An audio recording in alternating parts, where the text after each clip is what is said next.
പത്തരമാറ്റിൻ്റെ പുതിയൊരു എപ്പിസോഡിലേക്ക് എല്ലാവർക്കും സ്വാഗതം. അങ്ങനെ നമ്മളെ നവ്യയും ജലജയാണെങ്കിൽ ഇങ്ങനെ ആദർശിനെ കുറിച്ച് കുറ്റമൊക്കെ പറഞ്ഞ് സംസാരിച്ചുകൊണ്ടിരിക്കുക കേട്ടോ.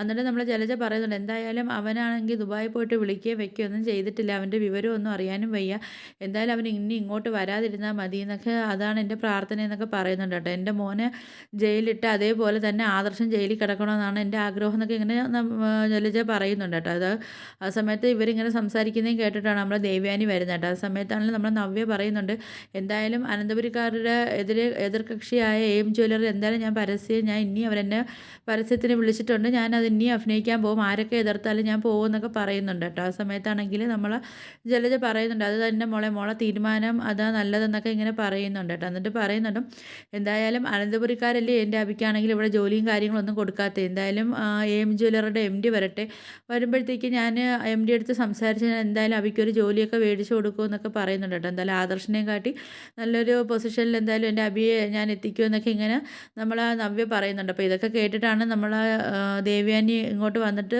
ദേവയാനി ഇങ്ങനെ ചിന്തിക്കുന്നുണ്ട്, ഇവരെന്താ എൻ്റെ ആദർശിനെ കുറിച്ചൊക്കെ ഇവർ സംസാരിക്കുന്നുണ്ടല്ലോ എന്നൊക്കെ പറഞ്ഞ് നമ്മൾ ദേവയാനി അവിടെ നിന്ന് കേൾക്കുന്നുണ്ട് കേട്ടോ ഇവരൊക്കെ സംസാരിക്കുന്നത്. നമ്മൾ ജലജ പറയുന്നുണ്ട്, അങ്ങനെ തന്നെ വേണം നമ്മൾ, എന്തായാലും ഇവരെയും കാട്ടി നല്ലൊരു നിലയിൽ നമുക്ക് എത്തണമെന്നൊക്കെ ഇങ്ങനെ ജലജ പറയുന്നുണ്ട്. അതുമല്ല ആദർശിൻ്റെ ഇങ്ങോട്ട് തിരിച്ചും വരരുത്, അതേപോലെ നയനയ്ക്ക് കുഞ്ഞും ജനിക്കരുതെന്നൊക്കെ ഇങ്ങനെ നമ്മൾ ജലജ പറയുന്നുണ്ട് കേട്ടോ. ആ സമയത്താണെങ്കിൽ ഇതെല്ലാം കേട്ട് ദേഷ്യം പിടിച്ചിട്ടാണ് നമ്മൾ ദേവേനെ അവിടെ നിൽപ്പുണ്ടായിരുന്നത്. അങ്ങനെ നമ്മളാണെങ്കിലും നേരെ റൂമിലോട്ട് പോകുന്നുണ്ട് കേട്ടോ. റൂമിൽ പോകുന്ന സമയത്താണെങ്കിൽ നമ്മൾ ദേവേനെയാണെങ്കിലും പിറക്കെ ജലജയുടെ പിറക്കെ റൂമിലോട്ട് ചെന്നിട്ട് നേരെ കതവൊക്കെ കുറ്റിയിടുന്നുണ്ട്. അപ്പോൾ ആ സമയത്താണെങ്കിൽ നമ്മൾ ജലജ ഒന്ന് പേടിച്ച് പോകുന്നുണ്ട്. അങ്ങനെ ജലജ ചോദിക്കണം, നിങ്ങൾ എന്തിനാ ഇങ്ങനെ എൻ്റെ പിറക്കെ നടക്കുന്നത്, നിങ്ങൾക്ക് വേറെ ജോലിയൊന്നും ഇല്ലേ, നിങ്ങൾ എന്തിനാ എൻ്റെ പിറക്കെ ഇങ്ങനെ നടന്ന് എന്നെ ശല്യം ചെയ്യുന്നതൊക്കെ ചോദിക്കുന്ന സമയത്താണെങ്കിൽ ദേവേനെ ചോദിക്കുന്നുണ്ട്, നിനക്ക് അറിയണോ, നിനക്ക് എന്തിനാ ഞാൻ നിൻ്റെ പിറക്കെ നടക്കുന്നതെന്നൊക്കെ നിനക്ക് അറിയണോ എന്നൊക്കെ ചോദിക്കുന്നുണ്ട് കേട്ടോ. ഇനി നിൻ്റെ അടുത്ത് പറഞ്ഞില്ലെങ്കിൽ കാര്യമില്ല എന്നൊക്കെ പറയുന്നുണ്ട് ദേവയാനിയായിട്ട്. അതിൻ്റെ പറയുന്നുണ്ട്, നിനക്ക് എൻ്റെ മോനാണെങ്കിൽ തിരിച്ച് വരരുതല്ലേ, എൻ്റെ മരുമോളാണെങ്കിൽ കുഞ്ഞിനെ പ്രസവിക്കരുത്, ഇതൊക്കെയല്ലേ നിൻ്റെ ആഗ്രഹങ്ങളെന്നൊക്കെ ഇങ്ങനെ പറയുന്നുണ്ട് കേട്ടോ. അതാണ് ദേവയാനി പറയുന്നുണ്ട്, എന്തായാലും ഇനി നിന്നെ അറിയിക്കാനുള്ള കാര്യങ്ങളെല്ലാം നിന്നെ അറിയിച്ചേ പറ്റത്തുള്ളൂ എന്നൊക്കെ പറയുന്നുണ്ട് കേട്ടോ.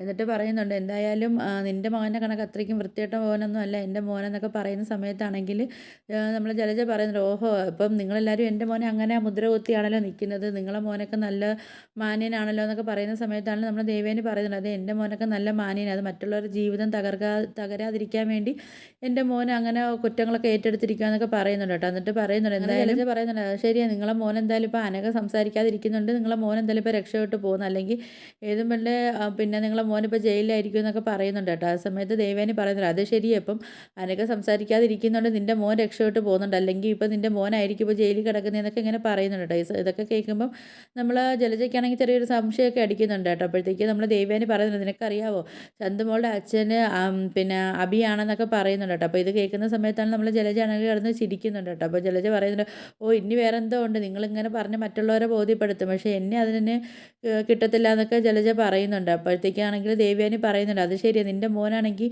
ഇപ്പം ഞാനാണെങ്കിലും ആദർശാണെങ്കിലും അതുപോലെ നയനയാണെങ്കിലും എന്തെങ്കിലും ഞങ്ങൾ സംസാരിച്ച് കഴിഞ്ഞാൽ അവൻ തിരിച്ച് എന്തെങ്കിലും ഞങ്ങളടുത്ത് മിണ്ടാനോ അല്ലെങ്കിൽ എതിർത്ത് സംസാരിക്കാനോ അവൻ വരുന്നുണ്ടോ എന്നൊക്കെ ചോദിക്കുന്നുണ്ട് കേട്ടോ. അപ്പോൾ നീയാണെങ്കിലും നവ്യാണെങ്കിലും പല സമയത്താണെങ്കിലും അവൻ്റെ അടുത്ത് ചോദിച്ചിട്ടുണ്ടല്ലോ, എന്താ നിങ്ങൾ ഇവർ പറയുന്ന എല്ലാം കേട്ടോണ്ട് നിൽക്കുന്നത്, നിങ്ങൾ തിരിച്ചെന്താ നീ ഒന്നും സംസാരിക്കാത്തതെന്നൊക്കെ ഇങ്ങനെ നിങ്ങളൊക്കെ തന്നെ ചോദിച്ചിട്ടില്ലേ എന്നൊക്കെ ചോദിക്കുന്നുണ്ട് കേട്ടോ. അപ്പോൾ ഇതൊക്കെ കേൾക്കുന്ന സമയത്താണെങ്കിൽ നമ്മളെ ജലജയാണെങ്കിൽ ചെറുതായിട്ടൊന്ന് ഷോക്കായൊക്കെ നിൽക്കുന്നുണ്ട്. ഈയും നവ്യയാണെങ്കിൽ ഈ സത്യാവസ്ഥകളൊക്കെ അറിയാതിരിക്കാൻ വേണ്ടിയാണ് അവൻ ഞങ്ങളെ കാല് പിടിച്ചൊക്കെ അവൻ നിൽക്കുന്നത്, എന്തായാലും നവ്യ ഈ സത്യാവസ്ഥ അറിഞ്ഞാലുള്ള കാര്യം അറിയാലോ, പിന്നെ നിൻ്റെ മോൻ്റെ പൊടി പോലും കാണത്തില്ല, അവളാണെങ്കിൽ കഴുത്ത് ഞെരിച്ച് അവനെ കൊല്ലുമെന്നൊക്കെ ഇങ്ങനെ പറയുന്നുണ്ട് കേട്ടോ. ആ സമയത്താണെങ്കിൽ നമ്മൾ പിന്നെ ജലജയ്ക്കാണെങ്കിൽ അങ്ങ് ദേഷ്യമൊക്കെ വരുന്നുണ്ട്.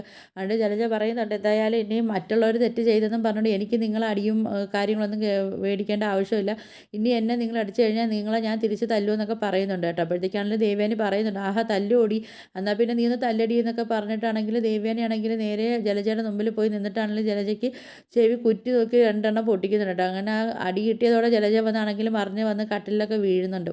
പിന്നെ അങ്ങനെ നമ്മൾ ദേവയാനിയാണെങ്കിൽ അവിടെ നിന്ന് അങ്ങ് റൂമിൽ നിന്നൊക്കെ പോകുന്നുണ്ട് കേട്ടോ. അങ്ങനെ ജലജയാണെങ്കിൽ ഇങ്ങനെ ദേഷ്യവും സങ്കടവും എല്ലാം വരുന്നുണ്ട് കേട്ടോ. അപ്പോൾ എൻ്റെ മോൻ ഇങ്ങനെയൊക്കെ തെറ്റ് ചെയ്തിട്ടുണ്ടോ എന്നൊക്കെ ഉള്ളു, അപ്പോൾ അവൻ എന്നെ ചതിക്കുകയായിരുന്നോ എന്നൊക്കെ ഉള്ള ഒരു ഇത് മനസ്സിലിങ്ങനെ നമ്മൾ ജലജയുടെ മനസ്സിൽ കിടന്ന് ഭയങ്കര ദേഷ്യമൊക്കെ വരുന്നുണ്ട്. അങ്ങനെ ആ സമയത്താണെങ്കിൽ നമ്മൾ അഭിയാണെങ്കിൽ പുറത്ത് പോയിട്ടാണെങ്കിൽ വരുന്നുണ്ട് കേട്ടോ. അപ്പോഴത്തേക്കും നമ്മളെ ദേവേനെ അവിടെ നിൽപ്പുണ്ട്. അപ്പോഴത്തേക്കാണെങ്കിൽ നമ്മളെ ദേവേനാണെങ്കിൽ ദേഷ്യത്തിൽ പറയുന്നുണ്ട്, ഓ വരുന്നുണ്ടല്ലോ ഓരോ തെറ്റുകളും കാര്യങ്ങളൊക്കെ ചെയ്ത് വെച്ചിട്ട് അവനിപ്പോൾ കയറി വരുന്നുണ്ടെന്നൊക്കെ ഇങ്ങനെ പറയുന്നുണ്ട് കേട്ടോ. അപ്പോഴത്തേക്കാണെങ്കിൽ നമ്മളെ ദേവയാനി പറയുന്നുണ്ട്, പറയുന്നുണ്ട്, എന്തായാലും നിൻ്റെ അടുത്ത് നിൻ്റെ അമ്മയടുത്തും നിൻ്റെ ഭാര്യയുടെ അടുത്തൊക്കെ ഒന്നും പറയണ്ട വെക്കണ്ട എന്നൊക്കെ ഞങ്ങൾ വിചാരിച്ചുകൊണ്ടിരിക്കുന്ന സമയത്ത് അവർ തന്നെ ഇങ്ങോട്ട് ഓരോ പ്രശ്നങ്ങളും കാര്യങ്ങളും ഉണ്ടാക്കിയൊക്കെ വരുന്നുണ്ടെന്നൊക്കെ പറയുന്നുണ്ട് കേട്ടോ. അപ്പോഴത്തേക്കാണെങ്കിലും നമ്മൾ അഭി ചോദിക്കുന്നുണ്ട്, എന്താ അമ്മായി, എന്താ ഇവിടെ പ്രശ്നമെന്നൊക്കെ ചോദിക്കുന്നുണ്ട് കേട്ടോ. ആ സമയത്താണെങ്കിലും നമ്മൾ ദേവയാനി പറയുന്നുണ്ട്, എന്താ പ്രശ്നമെന്ന് ഞാനായിട്ട് ഇനി എൻ്റെ നാവിൽ നിന്ന് പറയുന്നില്ല, നിൻ്റെ അമ്മയുടെ അടുത്തോട്ട് ചെല്ലും, നിൻ്റെ അമ്മ തന്നെ നിൻ്റെ അടുത്ത് പറഞ്ഞു തരുമെന്നൊക്കെ പറയുന്നുണ്ട്. അങ്ങനെ അഭിയാണെങ്കിലും നേരെ ചെന്നിട്ട് ജലജയടുത്ത് ചോദിക്കുന്നുണ്ട്, എന്താ അമ്മ, എന്താ ഇവിടെ പ്രശ്നമെന്നൊക്കെ ചോദിക്കുന്നുണ്ട് കേട്ടോ. അപ്പോഴത്തേക്കാണെങ്കിലും ജലജ ചോദിക്കുന്നുണ്ട്, എന്തായാലും എവിടെയൊക്കെ